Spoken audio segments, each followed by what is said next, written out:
This is all wrong. I shouldn't be up here. I should be back in school on the other side of the ocean. Yet you all come to us young people for hope. How dare you! Boring. Boring. Boring. You gotta do it. Don't tell us what we're gonna feel. We're trying to solve a problem. Don't tell us what we're gonna feel. I'm not telling you. Because you're in no position to dictate that. Remember what you're doing. You're in no position to dictate what we're gonna feel.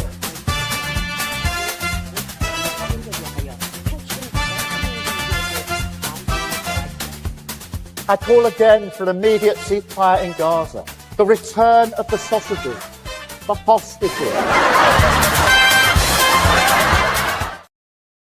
Welcome once again to Lembit Öpik Live here on Unprecedented TV, where we find the facts, kill the spin, and tell it like it is as best we can. And coming up today, we have got some fantastic, hopefully, insights, which you may not have heard anywhere else, mainly about the Ukraine war. Before I go any further, though, please do remember to like and subscribe. Go to our YouTube channel, Unprecedented TV. It's all there for you. And most importantly, there are hundreds of programs for you to review, many of which are really very current. And we make predictions here on the station. You can see how accurate we've been.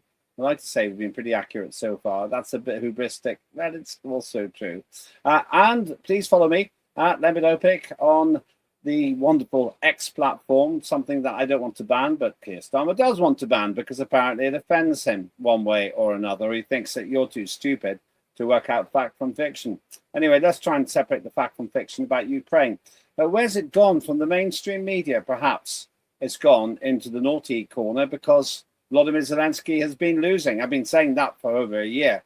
Well, it looks like the mainstream media a little bit embarrassed now because it's claimed that Zelensky can win. I haven't thought he could win since the start of this war, and certainly the current circumstances suggest it. But why is the mainstream media no longer discussing it? Now, that's a question I want to ask my guest. That's Warren Thornton, probably the most knowledgeable man I know in terms of military endeavours. Warren, good to see you. Hello, Lembit. How are you? Not bad at all. Certainly better than Zelensky's war effort.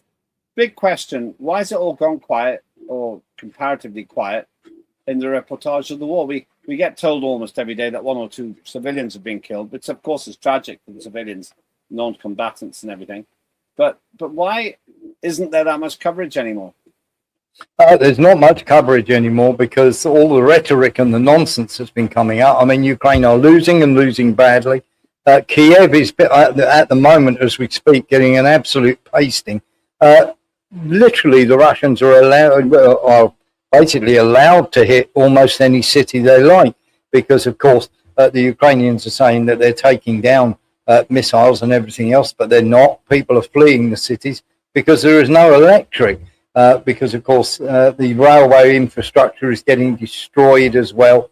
And, of course, the Russians are making gains everywhere. And on top of that, Lembit, they do not want people talking about what we thought the Russians would do once everybody was deciding it was a bad idea to negotiate with Russia. Now Russia have moved the goalposts, and the goalposts are quite simply this. They want NATO to go back to the 1991, basically the how NATO was in 1991. So, of course, that means that the entirety of Ukraine now has to be passed to Russia. We brought this on ourselves in the West, of course, and the fact that they've been saying Ukraine have been winning and of course, Russia have been doing something absolutely terrible, and they're losing and they're fighting with shovels and washing machine parts is, of course, utter and complete nonsense. And, of course, we're only going to see more and more of that as we go along. And my problem, or the problem that everybody has here, of course, is that this nonsense and rhetoric that they put forward has come back to bite them in the backside, I'm afraid. Yeah, well, you mentioned the damage to the power system. It's really pretty substantial. Russian officials blame Ukraine for power cuts in occupied South. The Russians are saying the Ukrainians did it for themselves. It is an interesting claim. Ukraine war latest UK position of destructive nature, says Russia, but Moscow hails step forward in Europe. Now, we'll talk about the power cuts in a moment, but Vladimir Putin's mouthpiece has spoken positively about European leaders, but singled out the UK for criticism. Britain, meanwhile, has rolled out new energy support for Ukraine as Russia targets its infrastructure. Now, it seems to me that Russia has been very effective at destroying infrastructure. And although if you're the person who's lost a loved one, a non-combatant, it's tragic, the actual civilian death toll, in my view, is surprisingly low, considering they're in the middle of a full-scale war. Yeah, I'd imagine that's probably a British report. Britain are the only ones now that want to carry on with the war. Friedrich Merz, Macron, Maloney, they're all coming out saying we should talk to the Russians. Of course, this is sort of finally sort of happened after Greenland and after Trump wanting Greenland, and the Oreshnik strike, obviously, that caused huge damage in Lvov. And of course, Say what an Oreshnik is. Now, Oreshnik is this wonderful hypersonic weapon that travels at 13,400 kilometers per hour before, of course, detaching, and 6 warheads on their own. Then go 6 warheads come out of the main one, like 6 baby warheads, and flatten everything in sight. Now, of course, they haven't even put the warheads in there because the kinetic energy alone is enough to flatten buildings, to literally to raise them to the ground, which is what happened in Yuzhmash, which is where the original Oreshnik hit. And the reason we know this, first of all, from the satellite photography, but of course the Ukrainians and the West collectively have made a news blackout on both of those strikes, so that you couldn't see the extent of the appalling damage that happened. But of course, various Ukrainian sources, including official ones, have said that the damage was catastrophic.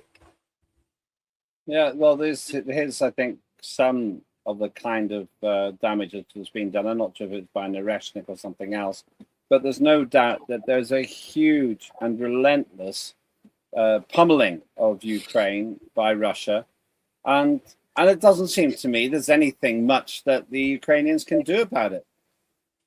No, they can't, because everybody's saying these wonderful weapons. Well, the trouble is these wonderful weapons have around about, if they're taking out drones, they've got around about a 60% efficiency rate.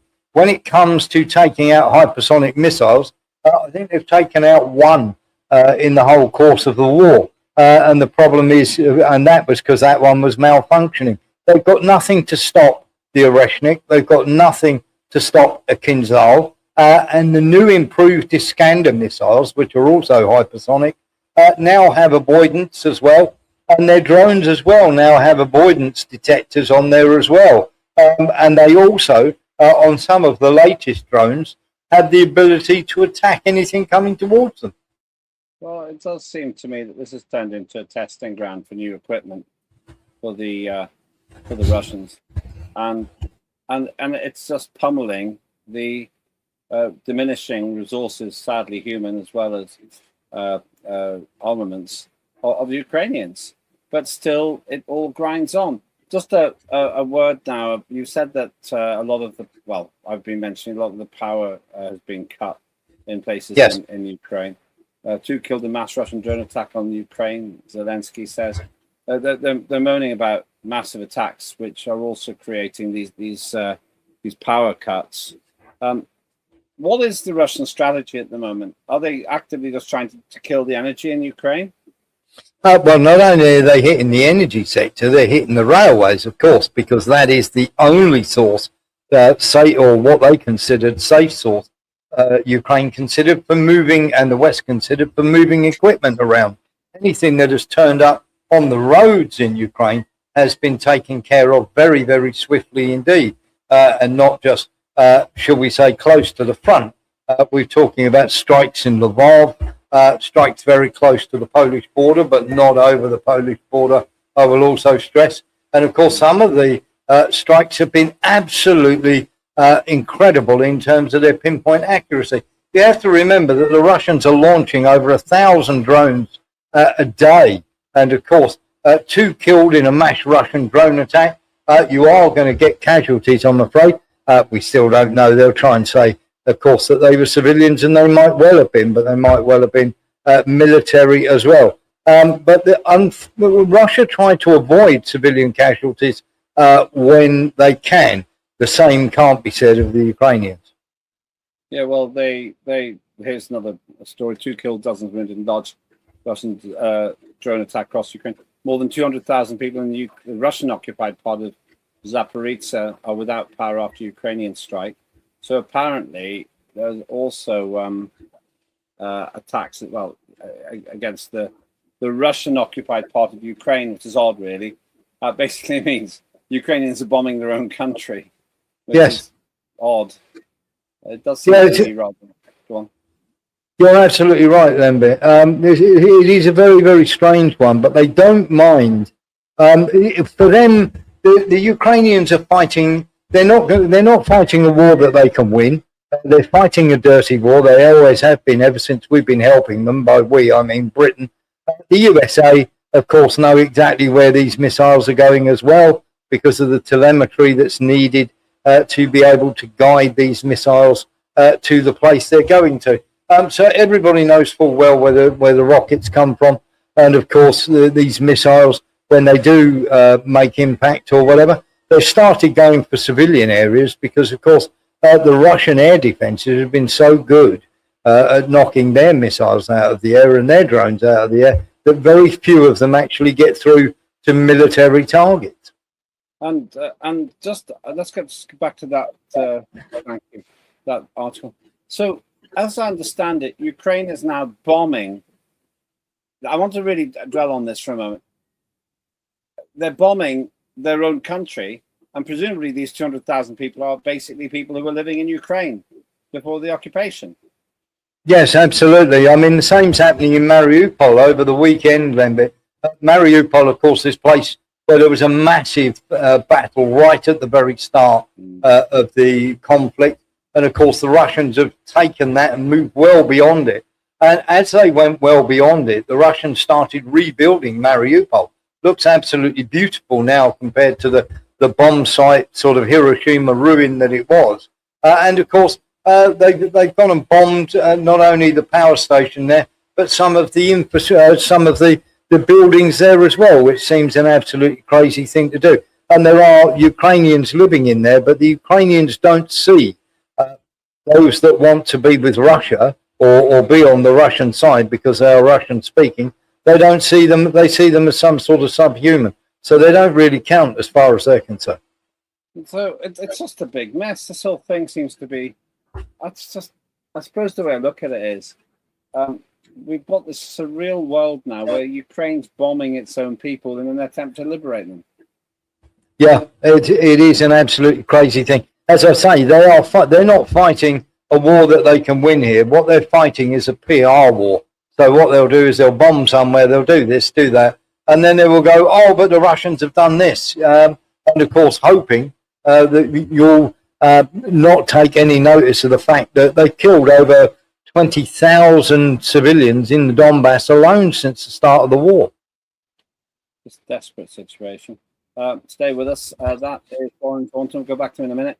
I just want to remind you, we've got a great series called Tim Scott Uncancelled. He is the Supremo of the Freedom Association, fantastic fellow. He's been here at our studios many times. And he shows you the stories you may not have seen. He buys the papers so you don't have to. Watch it.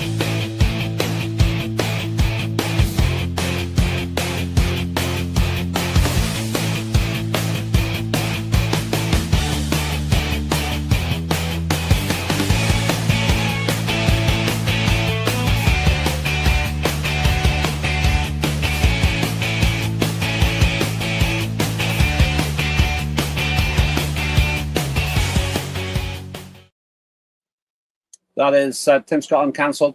We're increasing the frequency with which we're putting his programs out because you like it. Do let us know other shows you'd like. And remember to like and subscribe at Unprecedented TV, which you'll find on YouTube and also on my X feed as well. But you can probably most easily find all of the shows on YouTube. Still with me, Warren Thornton. We're talking about the mysterious decline and fall of coverage of Ukraine. In the past, we were getting tons and tons of coverage saying that Ukraine could win and they just needed more money, but you don't get that so much now, Warren. But what you do get is NATO arguing with itself while Rome burns, so to speak. You've got relentless complications, the screen things going on now. I don't really talk about that now, but this is what seems to be happening. Russia is taking control of Ukrainian settlements one after the other, and there are so many Ukrainians being killed. What's your view at the moment of the actual continuing death toll for the Ukrainian side, and also for the Russian side, for that matter? Well, at the moment, I mean, when it first started out, it was around about even. Then the Ukrainians slowly started losing more men. It went to 5-1, then 8-1. Currently, over the course of the entire war, around about 14-1 Ukrainians are dying for every Russian. And that, of course, it's only going to get worse because Ukrainians have lost their most effective units, or shall we say their battle-hardened units. And, of course, we're talking about conscription and sending troops into Ukraine. Of course, if we do that, very simply, that's NATO by the back door and the Russians will bomb them. The Russians are supremely confident that victory is coming. And the Russians, of course, are just going to do what they do best, which is that slow grinding down until it was described to me by the Russians as Komodo dragon tactics. They take a bite out of you here, a bite out of you there, and then eventually you are so weak that they come in and just tear you to pieces when they're ready to do so. But they'll do so in their own good time. Yeah, and the pictures are always the same. There's these dark and big mess sort of situations, as far as I can see. You got German Chancellor Friedrich Merz there talking about compromise. You were mentioning that. There's Meloni, somebody I respect, with Macron, who I do not respect. And it looks like, as you said before, they're beginning to talk about doing a deal with Russia. It's been absolutely obvious they have to do a deal with Russia, but this bunch of clowns has failed to recognize that. Trump knows it, the others don't. And Trump pretty much tried to force them into it a while ago. And there's that terrible, terrible failure of a politician next to another failure of a politician. Von der Leyen from Europe there, and Starmer. Totally out of his depth, in my view. Totally and utterly out of his depth. Those Yeah, people, you're right. Sorry, you're absolutely right. Keir Starmer, of course, is the only one who wants to continue this war. He might have his own personal reasons for doing so. Problem that we have, of course, Macron is not. I wouldn't imagine Macron's going to go. At the moment, he's looking as though Bridget's finished off the job she tried to start on the plane. And of course, we're looking at, we're looking at Merz, who suddenly turned into Joan Rivers. I mean, can we talk? When he was saying nothing of the sort at the time. The only two people who look like they might want to actually, or might actually be accepted, are Meloni, because we know she's quite close to Trump.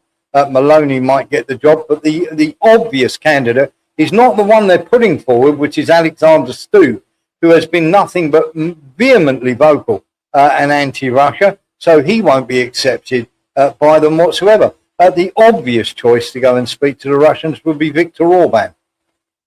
Yes, because he actually gets on with Vladimir Putin. He doesn't like the war. He calls a spade, and he doesn't seem to be overly enamored with the stupidity of the European Union. I bet you he has no respect for Ursula von der Leyen. What do you think? He's got absolutely none at all, and in fact, it would probably be a good idea if he replaced her as the head of the European Union, because you can bet your bottom dollar that if the Russians do carry out their threat, that when it comes to Ukraine, there's no doubt whatsoever in my mind that Hungary, if Russia turned around and say, would you like that little piece of, to look after your people, would you like this little piece of Ukraine to be added on to Hungary, Hungary will turn around and say yes. The Hungarians are still get away with that, though. I don't know whether they would, but I think the Hungarians would turn around and say it's got nothing to do with anybody else. This is a historic claim. I think Orban's probably a bit too smart to go down that road, but the Poles would definitely take back the area that they consider to be theirs, because one, they'd be gaining a bit of ground, and two, it would annoy the Russians. But here's it. I know your thoughts may be completely different, Lembit. I would annoy the Russians. Hang on. Who are you saying would give them those bits? Well, maybe Ukraine, if they think that it's going to fall into Russian hands, they might turn around to Poland and say, please come in and occupy this area. Yeah, I suppose that would be one gambit. Ukraine's completely finished. You weren't very complimentary about Starmer. He was obsessed with getting pictures with Vladimir Zelensky. He did this really weird thing. He said that he had a diary clash, so he couldn't be on a phone call with Zelensky recently. I have to say, I'm just looking at it. Oh, it's so embarrassing. That's so embarrassing. It is, isn't it? There's all this huggy stuff. The last thing he should be doing is that, really, given other reasons. Yeah, and Zelensky just always dresses so ridiculously badly for a statesman. There are some certain rules of dress, I think, and a rather conservative suit seems to be one of them. Whereas Zelensky just doesn't look serious. But, I don't think this is doing any good for Keir Starmer. I think it just makes him look foolish. He's backing a loser.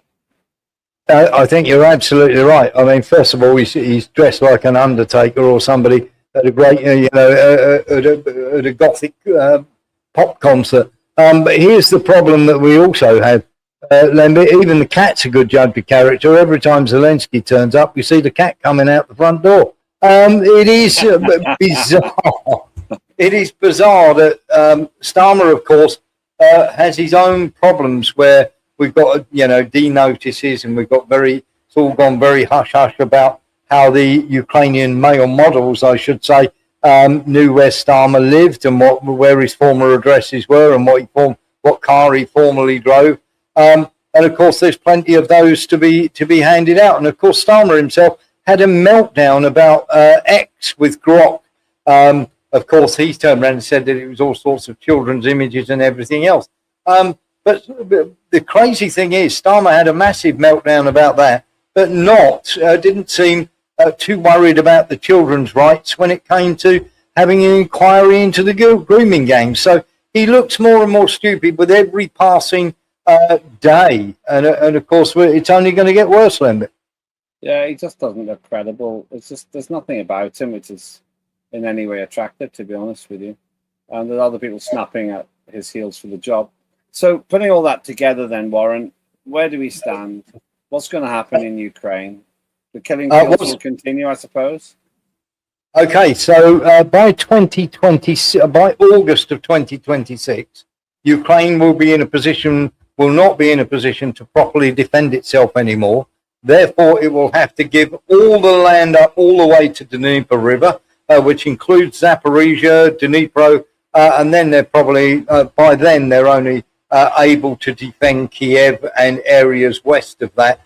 So Ukraine becomes a rump state, and eventually Odessa will fall into Russian hands. And either they make a deal then, which is going to be very, very harsh indeed, or, of course, Russia will take the rest of Ukraine, unless the Americans stop messing about. Yeah, I would imagine that militarily they could take the rest of Ukraine, but it's going to be quite costly in terms of lives and money. Yes. And I'm sure that's one of the reasons they might not be so keen to do it.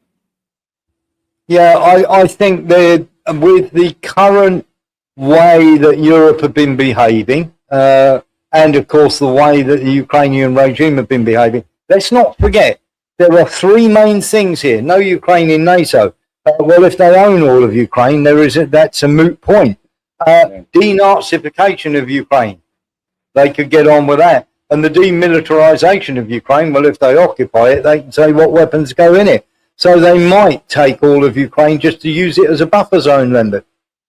Well, that's what a lot of this war is about. The lies told to the former Soviet Union around 1990, not 1 inch to the east. And as you said before, Russia seems to be toughening it up its demands now on the basis that it wants to say, okay, you're playing hardball. We want to go back to what not 1 inch to the east actually looks like.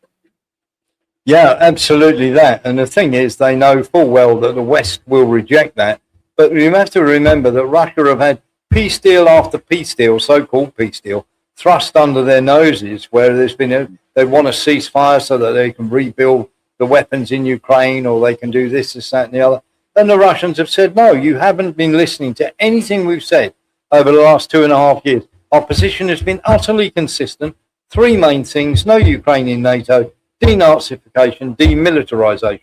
But the latest peace plan they put forward, let's be honest here, Zelensky has just been moved up into, Zelensky has moved back home. And of course, Budanov, who is a confirmed, shall we say, neo-nationalist, has been moved up in the corridors of You power. need to say who these people are. Who are these people? Okay, so Zelensky is the person who was in charge of the military, then left to go to London to be the ambassador, or the Ukrainian ambassador to the UK, and he's now going back and is the hot tip to take over from Vladimir Zelensky. And of course, Budanov, who was the head of the SBU, which is the Ukrainian Secret Service, is now right next to, shall we say, Zelensky in the presidential office. So, if anything, the neo-nationalist group or neo-Nazis the position has become harder. They've turned around and said they want 800,000 men in the army. That's not demilitarization. When the war first started, there was 80,000 in the army. And of course, they keep saying that Ukraine can self-determine going into NATO. So the position hasn't changed whatsoever, Lembit, of none of the three things that Russia wanted at the start of the SMO are being met. So they'll keep going until they are. You use strong words there about neo-Nazis and so on. I saw Lisa Nandy recently talking about, it's more suggesting that Nigel Farage is a fascist. I'm always a bit cautious about that kind of language, but I do think that when it comes to Ukraine, there's quite clear evidence that Ukraine bombed its own people before this conflict started. Yes, it did. In 2014, Lembit, you remember there is actually a video of Vladimir Zelensky talking to an Azov, which is a neo-Nazi battalion commander, saying, Dennis, stop bombing, people are noticing. And this was in 2019. And of course, this battalion commander turned around and said, well, you're not my president. I didn't vote for you. Have you read the email about what we want? So he was trying to negotiate with Zelensky as to why they should stop bombing and killing people in the Donbass, because people in the West were beginning to notice. Crazy situation. So, final question. I touched on it before, but explicitly then, next couple of months, any chance of peace talks? Do you think that Europe, which clearly doesn't have a clue what it's doing anyway, is likely to start giving in? No, there's no peace deal until the situation becomes absolutely desperate, which isn't going to happen. When the situation will be utterly desperate in August, Lembit, and don't expect any peace deal over the next couple of months, because the Americans are not taking it seriously. They sent Witkoff and they sent, of course, Kushner to do a sort of like a Price is Right mineral land grab, if you'll just kindly pack it in. The Russians are not listening to that nonsense at all. Yeah, and meanwhile, these three, the three amigos, seem obsessed in their own little worlds. If those three were on my side, I'd surrender. Yes. It's a terrible bunch. Somebody called the three of them Dumb and Dumber and Dumbest. Yeah, I'll leave it for you to decide who's who. Thanks very much indeed. Where can people get another dose of Warren Thornton? You can find us at warrenthornton.com on Monday to Friday, 6 p.m. to 8 p.m. And of course on Sunday nights between 7 p.m. and 9 p.m. with the wonderful Lembit Öpik from Unprecedented TV. Well, thank you so much. That is Warren Thornton. And also, of course, we do have an opt-in for Warren Thornton's show, half of it. You have to get the rest at his place. Normally around 11 on a weekday. Varies a little bit according to our scheduling. But do please have a look. My own opinion is that after all the bravado and absolutely nonsensical idiocy from 4th Division politicians, including Keir Starmer, the turkeys are coming home to roost, and everything that Warren's been saying and I've been saying is coming to pass. The tragic loss of life, only to buy more defeat and to waste more money as the Russians advance in a difficult and chaotic but undeniable way. The only thing that can solve this problem is doing a deal with Russia. Whatever that deal looks like, we could discuss on another occasion But if it's going to be a military solution, then Russia will get what it wants. The other observation, as Warren Thornton pointed out, is this. Unsurprisingly, Russia now seems to be hardening its position. It's fed up with this shenanigans with European jokers who don't have a clue about military history and have even less understanding about what this war is about. As a result, they said, okay, then, we gave you 3 demands. Now we're going to say, let's go the whole hog. Let's go right back to 1991, the original borders of NATO, because that's what you promised, and that's what we want. Well, maybe that's negotiable, maybe it's not. But the other 3 conditions, the denazification of Ukraine, no substantial military power in Ukraine, and no NATO membership of Ukraine, I'm pretty sure there's very little room for maneuver there. And as this goes on, Russia is simply proving that it's costly to them, even worse for Ukraine, but they can achieve their goals militarily, as Vladimir Putin said. It's time for peace, folks. You can't win wars, Europeans, and Mark Rutte, NATO, doesn't seem to have a clue either, I'm sorry to say. And I say that sadly because I used to respect NATO. Let's get to peace. That's what we need now. And do please, if you are interested in this subject, let us know your views as well. You'll find that in the chat. But go to Unprecedented TV. Please like and subscribe on YouTube. And follow me on X at Lembit Öpik. I'm Lembit Öpik. That was Lembit Öpik Live on Unprecedented TV.